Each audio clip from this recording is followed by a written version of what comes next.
from the All Indiana Podcast Network. It's time for real conversation about the real issues that affect our communities. Poverty, education, equality, and more. This is Real Talk. Real Talk with Reverend Charles Harrison. Welcome to Real Talk on the All Indiana Podcast Network. I am Reverend Charles Harrison, and on this episode, I will be talking with Cyndi Carrasco, who is the GOP candidate for the Marion County Prosecutor's Office. Welcome to Real Talk with Reverend Charles Harrison, and thank you so much for joining me again today. And I have a very special guest with me today, Cyndi Carrasco, who is the GOP candidate to become the next Marion County prosecutor. And I have had a chance to know Cyndi for a while, and I hope that you will tune in and enjoy this broadcast today as we have a conversation. The election for Marion County prosecutor will be this November 8th, 2022, and I want to encourage you who are voting to listen to the candidates and listen to the issues that are before us in Marion County, and don't just vote based on party, but vote on the best candidate based on what they are saying and who could be the best prosecutor for Marion County. So that's my encouraging words to you. Well, welcome, Cyndi. How are you doing today? Well, I'm doing absolutely great. Thank you so much for having me here on the show. Well, thank you for joining me today on this show. And kind of introduce yourself a little bit to the listeners, who you are, your background, before we get into the conversation about, what's going on in Indianapolis. Absolutely. Again, thank you so much for having me here on the show. It's so important to be able to talk to folks across the county, and you're absolutely right. It's incredibly important for them to listen to the candidates and vet them for what they can do for our city. I'll tell you a little bit about myself. Okay. I'm originally from El Paso, Texas, the westernmost part of Texas. It's a border town. I'm a first-generation Mexican-American, the daughter of naturalized immigrants. And I grew up speaking Spanish. I learned English when I went to school, and I was translator for my mom. And as I grew up, I became her advocate, and that's what really sparked my interest in wanting to be a lawyer. Okay. I wanted to advocate for people. I wanted to help people, and that's what brought me to Indianapolis almost 20 years ago. I came to study law at the McKinney School of Law, and I lived right across the street at Canal Square with my husband, and we absolutely fell in love with the city. And we chose to make Indianapolis our home because we saw so much opportunity, so much possibility for us to be able to make a positive impact on our community. And we decided to grow our roots here. I say I got my dream job right out of law school and helping people. I've had many jobs in public service, but it's my job as the Inspector General of the state of Indiana that really has prepared me for this run for prosecutor. A lot of people don't know this, but the Inspector General's office is a law enforcement agency. I was a law enforcement officer. I had special agents on my staff. I worked with state police, with local police, and then more importantly, I worked with prosecutor's office across the entire state of Indiana. And given that government is here in Marion County, I worked very closely with the Marion County Prosecutor's Office during my tenure as Inspector General. So how long was you Inspector General?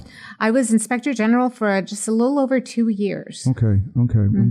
So Cyndi, what caused you to want to run for Marion County Prosecutor? Well, like I said, in addition to being a lawyer, I've also been a resident of Marion County for the entire time that we've lived in Indiana, which is almost 20 years, almost my entire adult life. Okay. And I am a mom. I have a 9-year-old daughter, Sarah, and I was very much observing what was happening with our city over the course of the last 2 to 3 years and became incredibly concerned that Our city is facing this public safety crisis that increasingly has been getting worse and worse over the course of the last 2 to 3 years. And as a resident of Marion County, but most importantly as a mom to a child who lives here, who goes to school here, it just concerned me to the point that I felt I needed to do something. I needed to do something to make our city safe, because I believe that public safety is the foundation for opportunities for our families to grow, thrive, and succeed. For my child, for your child, for all of our children, our grandchildren, to be able to have that maximum potential to be the best that they can be, they have to feel safe. And so I decided that I needed to do something about it and decided to run for prosecutor. Indianapolis, and I've been here 29 years now, and certainly I have made this my home and love the city. And certainly I think what concerns a lot of residents over, I would say, the last 10 years, we have certainly seen an escalation in violence and a record-breaking violence. And over the last 2 years, I never thought I would see the day when Indianapolis would reach 200 homicides. And last year, I think we ended the year 271 or 72. There's real concern that if we don't turn this around, one day we could be at 300 homicides. What are you hearing when you talk to residents and people in Indianapolis as to what they believe are the causes of it, or your own perspective? What do you think is going on, in the city that's driving up this violence that we have seen, certainly over the last 8 years, but the last 2 years, it's been really concerning since we've had over 200 plus homicides the last 2 years. And it looks like we're going to hit 200 again this year. That's right. I'm hearing a lot of different things from folks from all parts of the county. I've been traveling every minute that I can to talk to families, to faith-based leaders, to city leaders, business leaders, families, and children. And what I can tell you is, hands down, everybody is absolutely concerned. Okay. Crime is at the top of their mind, and the conversation that I have with them is, or that they ask me is, what is it that you can do to change the trajectory of this violence? And, what is causing this violence? There's a lot of things that are causing the violence that we've seen in the increase over the past 2-3 years especially. But what you see as a common thread, and this is one of the reasons why I'm running for prosecutor, is that we've moved away from an idea of accountability in the prosecutor's office that is contributing to a higher incidence of crime. And what does that mean? That means that when you have repeat violent offenders who are not being held accountable by the prosecutor's office, they are now on our streets creating more of the violence that is adding to our numbers. And when I started to see that trend, that's one of those things that I said, I need to do something about it. That's an area where I can focus on. So one of the platforms of my campaign is about accountability. I believe that accountability is absolutely important. People have to have consequences for their actions. I also believe that every individual's interactions with the criminal justice system is an opportunity for us to put that person on a better path. Okay. I was going to ask about the accountability, because certainly I think there is concern about the repeat violent offenders, and particularly those who are being put on the GPS monitoring system. And I think I've heard that Indianapolis has more people on that kind of system, home detention, than any other city in the country. What would be the prosecutor's role in looking at that and maybe addressing that here in Marion County? That's right. It is one of the places where you have the highest number of people on ankle monitors, and people are hungry for change. They want this violence epidemic to stop. Now, as it becomes the question of, well, what can we do with these repeat offenders? One of the things that we have to stop doing is we have to stop using ankle monitors as a one-size-fits-all accountability measure. Okay. We have people on ankle monitors that have a history of being serious violent felons, of a history of violating their home detention. And we continue to do the same thing over and over and over and expect a different result. And instead, we just enable these folks to go out and commit additional crimes, and therefore you have more victims. We have to look at what accountability measures we're implementing for example, some of these serious violent offenders, and talk about meaningful accountability. Okay. This is Reverend Charles Harrison, and this is Real Talk. And today I have Cyndi Carrasco with me, who is running for Marion County prosecutor, as we talk about the issue of crime and violence in the city of Indianapolis, and then Marion County, because she would be prosecutor over Marion County. When we talk about these repeat violent offenders, and I know one of the issues that some have in the community, and I'm always debating this issue because I do feel like that for those more nonviolent offenders that maybe there are other remedies that we can look at, but I'm really concerned about the repeat violent offenders, because sometimes if the state is not doing its job, then the streets will do street justice, and too often when I go to a homicide scene or a shooting scene, the victim is well known and is familiar to both law enforcement and the community groups like 10 Point, and when we hear about who the possible suspect is also someone who's very familiar. And I think a lot of us struggle with how do we best, help individuals who get in trouble the first time so that they're not getting in trouble again and again and again. And it leads to the kind of violence that we're seeing in Indianapolis. What would your approach be to a first-time violent offender, and what are some of the things you think could be done to try to help put them on a pathway of success so that they won't continue to repeat without any accountability? That's right. Well, I'm going to start with accountability. That's one of the things that I feel incredibly strongly about.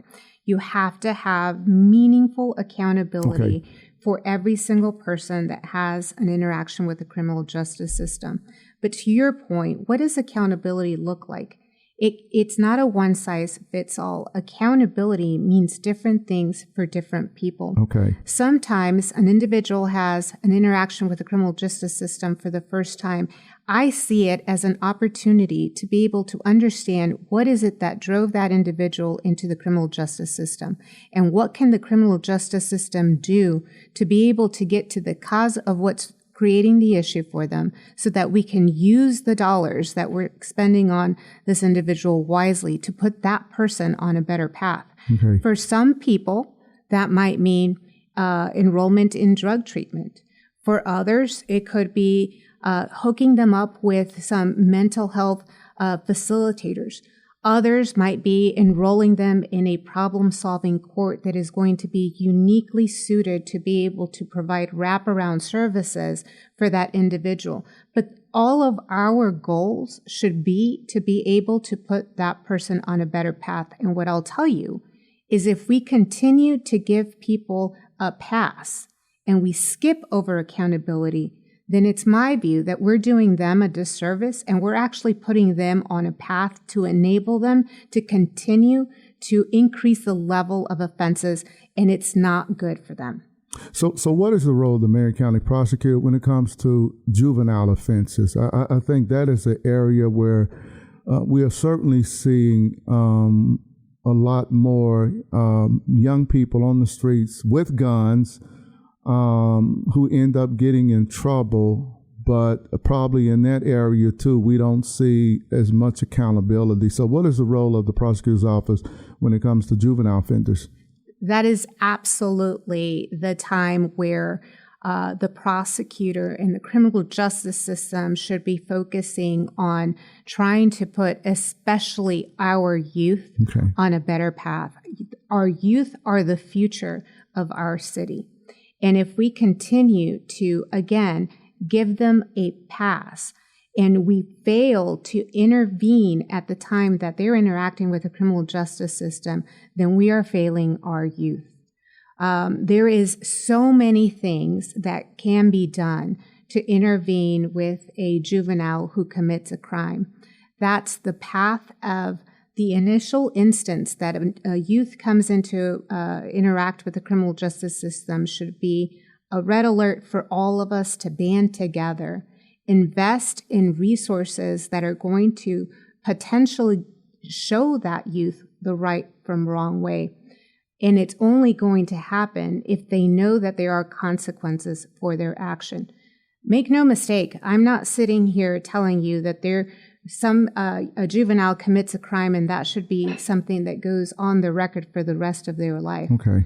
But it's an opportunity for us to be able to intervene and as a system come together and ensure that that juvenile knows that there are consequences for their action and that we're able to intervene and put them on a better path.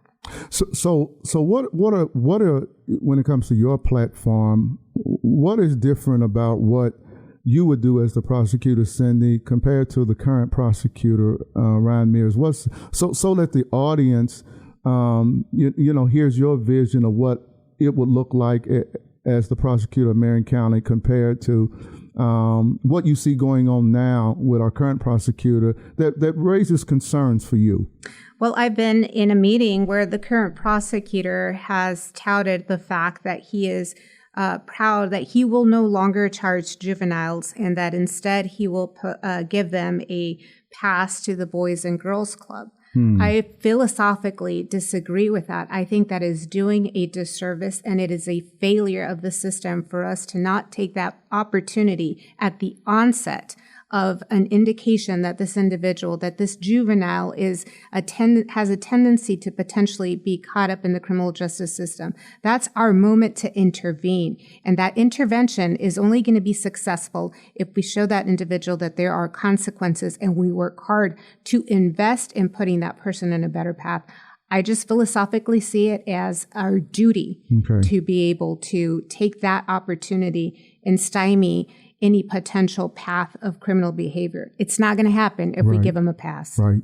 What else? What are some of the other differences that you see with your vision and platform compared to Ryan Mears? Well, the biggest glaring example is that I absolutely believe in accountability. You see him not holding people accountable. The tone at the top from former deputy prosecutors who have left the office have shared with me that it's about how do we not charge individuals to the full extent because we don't want them to have felonies on their records. Okay. Now, again, I ask you, how is it that we're going to expect to be able to make a difference in those individuals' lives who are interacting with the criminal justice system if we don't hold them accountable? And we can talk about what accountability means for that individual person. And it could mean, like I said, drug treatment, mental health treatment. But for some, it is going to mean incarceration. And for some of those folks, I've spoken to them who say, you know what? But for being incarcerated, I probably would not be alive right now. Wow. And we cannot be afraid to be able to look at each individual case and try to understand how is it that we're going to, as a criminal justice system, be able to intervene and make the best difference for this particular person. That has to start with the prosecutor's office. Now, another area where we fundamentally disagree is partnerships. Okay. I want to get that office back to the fundamentals. I want to partner with a variety of stakeholders. That's the only way that we're going to start making a difference with this public safety crisis that we're facing. Fundamentally, the prosecutor's office needs to have a working relationship with law enforcement. Make no mistake about it, there is very poor relationship, if any, between the prosecutor's office and law enforcement right now.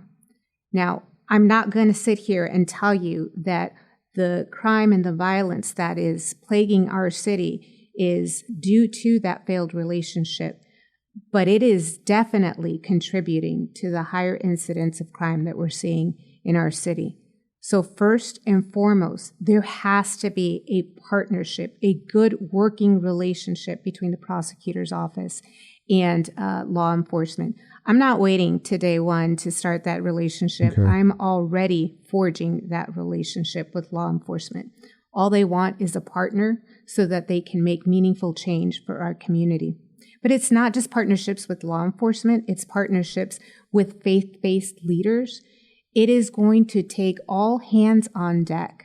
It is going to take neighborhood watch organizations. It is going to take citizens in our community who are just fed up, as I am, with this violence to say, we are going to take matters into our own hands, and how can we partner with the prosecutor's office to do it? I think some of the frustration that you hear in the community now, and I agree, I hear a lot of officers who are frustrated that, they just arrested this person 2 or 3 months ago and they're back out on the street and now they're the victim, in this violent crime or the suspect. And I do think there is this disconnect there between law enforcement and the prosecutor's office that I hear, Right. In my interaction with law enforcement. But also I think with neighborhood groups, I think Yes. I know under probably in the last 4 or 5 years, there seems to be this disconnect between the prosecutor's office and grassroots organizations, neighborhood groups, in working in partnership to try to address that issue. And I can speak to that as a pastor and as the leader of the Indianapolis 10-Point Coalition that I have not had one conversation with the prosecutor since he's been in office, and probably this is the first prosecutor in my 29 years that has no relationship with the Indianapolis 10-Point Coalition and, the City of Peace Coalition, which is another group that I'm a part of. And I think there's frustration there and a disconnect that it feels like certain groups they partner with and other groups they don't. And quite frankly, it's a failed opportunity, because if we were very serious about actually making change to curb this violence our city's experiencing, then all hands on deck is Right. the approach that we need to take. And there is no organization, there is no stone that should remain unturned if that is in fact our priority. And the fact that there is not a partnership with every possible organization should tell us as residents of Marion County about the seriousness and commitment of our current prosecutor's role in curbing this public safety crisis. It seems like the city or the leadership in the city right now, including the prosecutor, that if we just get below last year's number of 271, that somehow this has been a success. When here we are in June, and another day or two of June, and we're at 106 homicides, and I remember when we didn't get 100 homicides in a year, but it seems like we're settling for that now, and people get excited that we are below the numbers that we were last year, but 106 people have died in the city. I, as you might imagine, on this campaign trail, I'm attending a number of different events, and I am just surprised as I continually hear people talk about how in a way that we should be thankful that our numbers are quote unquote down. And I am wondering what city I'm living in, because for me, having 6 months into the year and we're already past 100 homicides, that's not acceptable.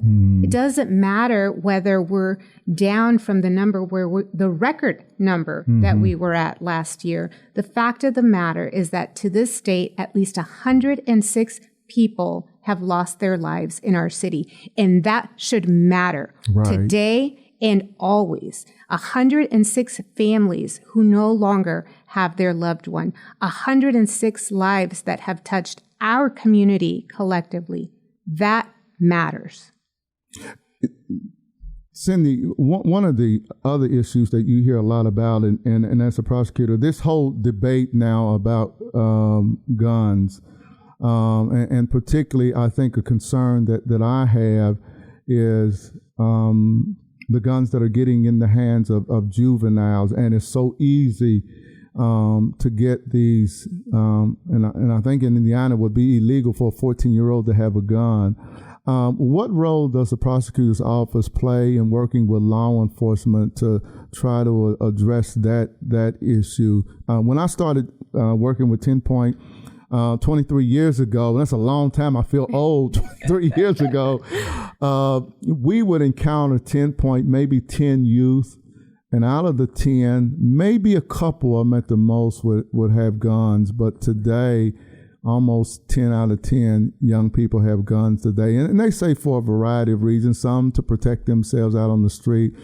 But certainly it is a growing problem.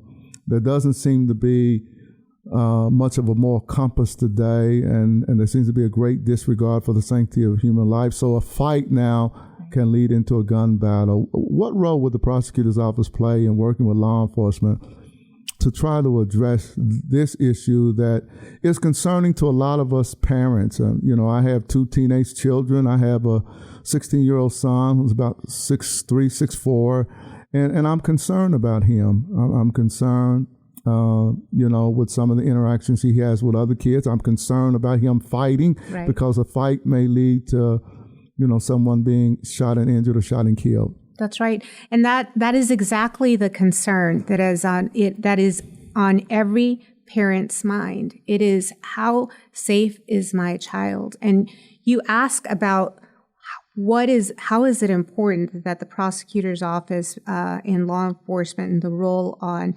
the gun problem. It's critically important. Okay. Now more than ever, having a partnership between law enforcement and the prosecutor's office is absolutely critical. As you mentioned, over the past years, you just see the number of our youth, of our kids having weapons has just increased dramatically, right, for a number of reasons. There has to be, more than ever, a partnership between law enforcement and the prosecutor's office to make sure that what we can do collectively to make sure that guns are off our streets, that guns are not accessible for our children, is actually happening. But when you have a fractured relationship, a relay race where the baton should be passed and the prosecutor's office takes it across the finish line, is just not happening. And in fact, instead, when law enforcement is passing the baton to the prosecutor, the baton just for whatever reason decides to place it on the ground and let it be, or drops it for whatever reason. But this is what I'm talking about. That partnership between the prosecutor's office and law enforcement is absolutely critical. Now, I'll tell you another thing that's actually hurting, and I think that is a piece of what is happening in our city is we have a reputation now, and that's a fact. It's a reputation that we are soft on crime here in Marion County. Right. And as I've had conversations with people from outside of Marion County, all kinds of people in the criminal justice system, parents, leaders from outside of Marion County, they say, we don't have that problem here because criminals know that they're going to be held accountable for their actions. And they think twice whether or not they're going to commit crimes. That doesn't mean that there is no crime, in other counties. Right. But there's something to be said for having a reputation that you don't accept crime in this county. And when you don't pursue charges, when you don't prosecute to the full extent, when you don't have a partnership with law enforcement and take the baton that they give you across the finish line to ensure that people know, hey, criminals, this is not a place where you can come and commit crime, then what happens is that people say, well, it's worth it for us.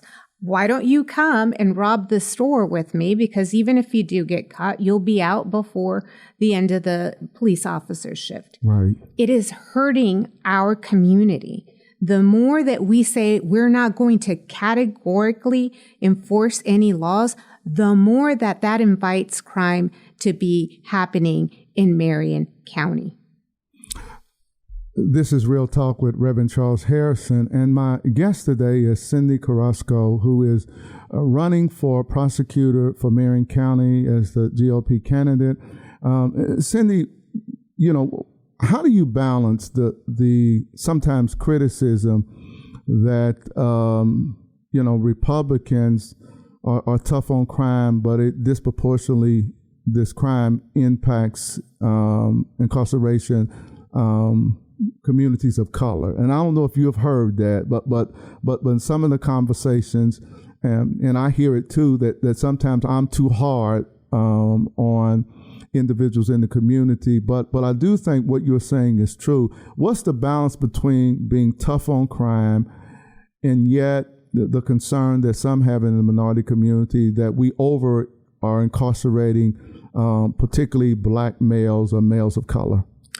Well, I'll start by saying I myself am a minority. I understand this issue in a very particular way. From my perspective, accountability is very much across the board. And I'll repeat what I said. Public safety is foundational to everything else that comes from there.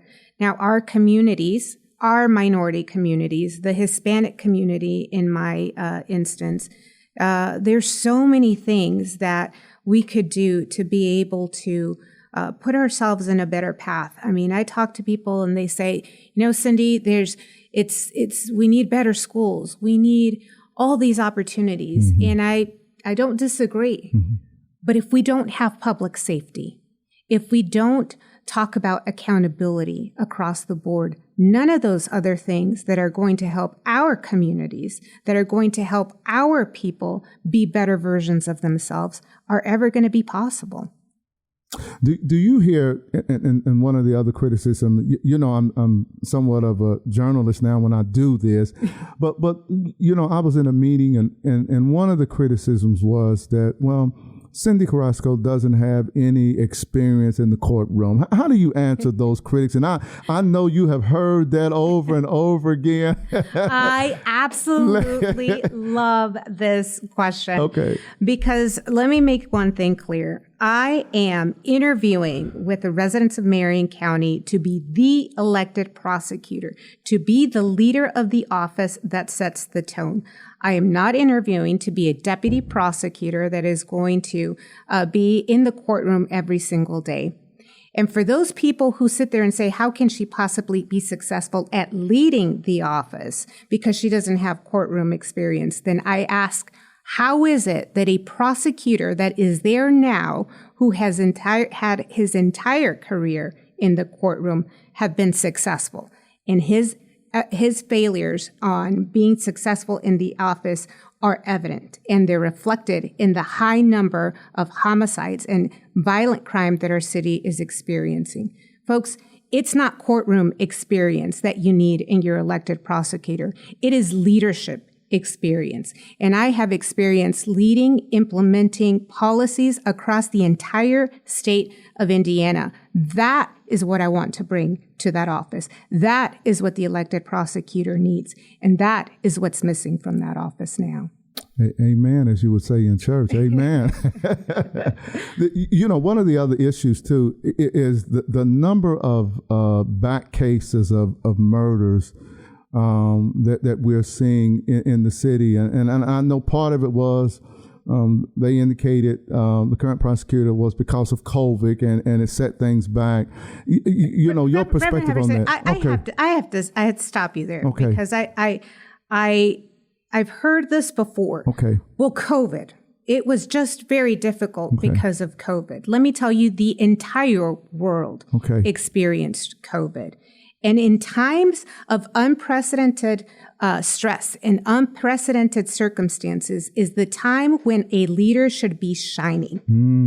And what I can tell you is for the current prosecutor to say that the courts were closed and it's because of COVID and blaming other people and pointing fingers to find an excuse, a leader takes responsibility. A leader plans. A leader uses the time when the courts are closed to come up with a plan on being ready on day one that those courts are open. I've never heard a plan from the current prosecutor that says when the courts were closed, I took that time and I invested in my deputy prosecutors and prepared them to be ready on day one. I have absolutely, to this day, have to hear any plan that he had coming out of COVID and as the courts were opening to deal with that backlog. Now, I'll tell you, as it comes to murders, I want to be ready. I have a plan. I can give you tangible examples. I want to have a homicide unit ready to go. I'm talking to people to try to recruit deputy prosecutors that are experienced and ready to go to develop a team so that we give justice on a timely basis. I'm not waiting for an excuse. I'm not waiting to point fingers.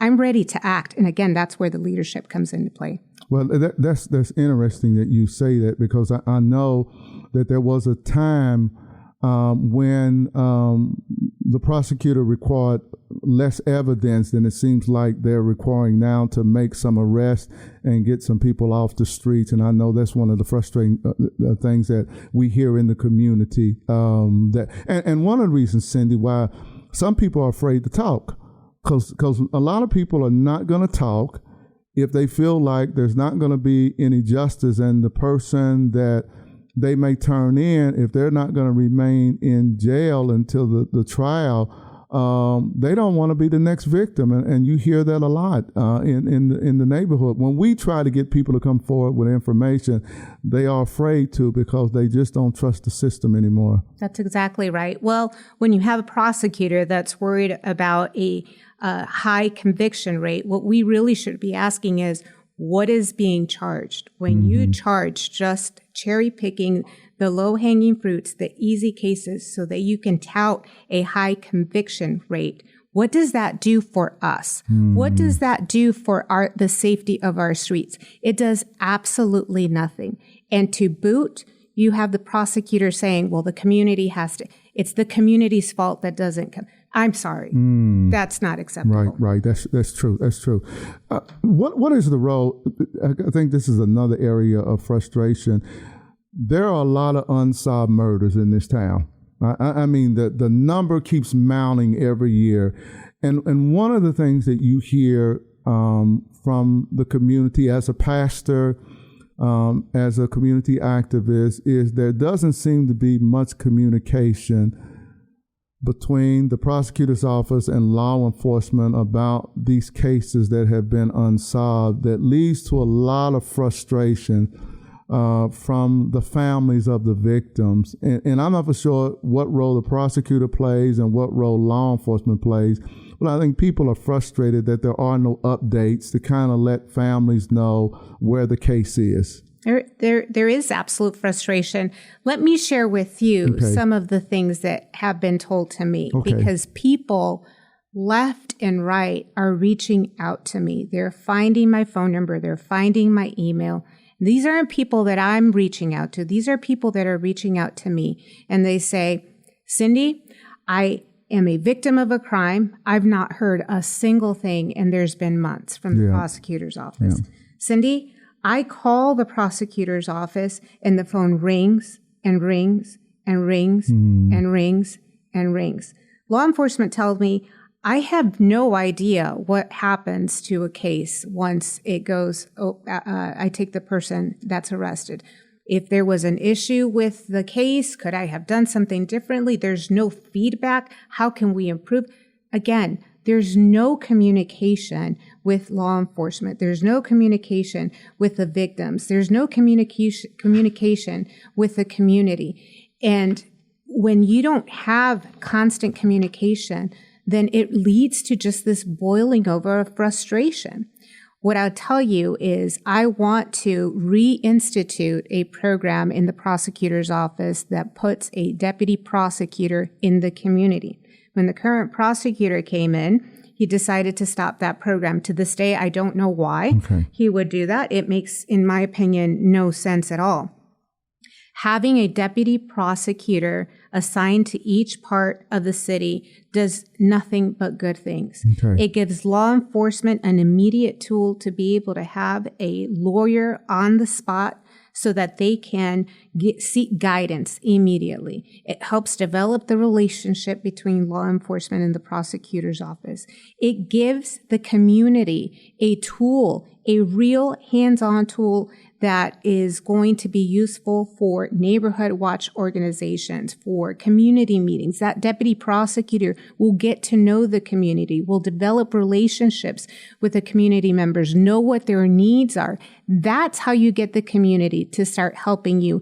And having confidence that you're going to have a prosecutor's office that is going to take the baton across the finish line is what these folks need. They need communication, and having a dedicated deputy prosecutor in their community that is going to get to know them, that is going to be invested in them, is what I want to do. So would this be based on police districts, or you would, divide up the town, north, west, south and east, something like that? Ideally, it would be police districts so that you can have a partnership there, and then you can start building even more relationships in the community. Now, if that needs to be adjusted, if that needs to be expanded or reduced, absolutely. Look, I don't have all the answers here, but what you get with Cyndi Carrasco is you get somebody who is absolutely committed 110% to stopping this public safety crisis. I love this city, and I believe that it's through partnerships, working together, grassroots efforts, and doing the job of the prosecutor that we're going to make a difference. Would Cyndi Carrasco be open? We've had some prosecutors that had maybe a couple times a year meetings with leaders in the community, just to get feedback and have conversations, concerning what's going on, what some of the concerns are, frustrations, and what some of the celebrations are, in the city. Absolutely. I, in fact, am 100% committed to initiating those. This is not going to be an easy task, and it is not a task for one person. The failure here is, again, collaborating as a community, setting the tone of public safety in our community, and working with the number of great people in the city of Indianapolis, in Marion County, that are focused on the same thing that I am, which is how is it that we can make our community safe and prosperous again? That means being out, listening to what the community has to say, to what community leaders have to say, and like you said, absolutely celebrating those wins. This has been an awesome conversation, and the time has gone by so fast, as I look down at the clock. But thank you so much, Cyndi, for this conversation. And I hope that before November, we can have another conversation as we get closer to the election. This is a very passionate person who wants to be the prosecutor of this city. And I hope that you have listened very intently to her vision for the city, her passion for the city. And thank you so much for joining me today. I am Reverend Charles Harrison, and this has been Real Talk. Join me next time as I bring more real talk about the real issues that affect our community here in Indianapolis and across the country. Thank you so much for joining me. Be sure to share this podcast on Facebook and Twitter. This is Reverend Harrison, and I pray that you have a blessed and wonderful day. This is Real Talk with Reverend Charles Harrison. Be sure to like and subscribe to this podcast. And be sure to check out other great podcasts on the All Indiana Podcast Network. Online now at allindianapodcast.com.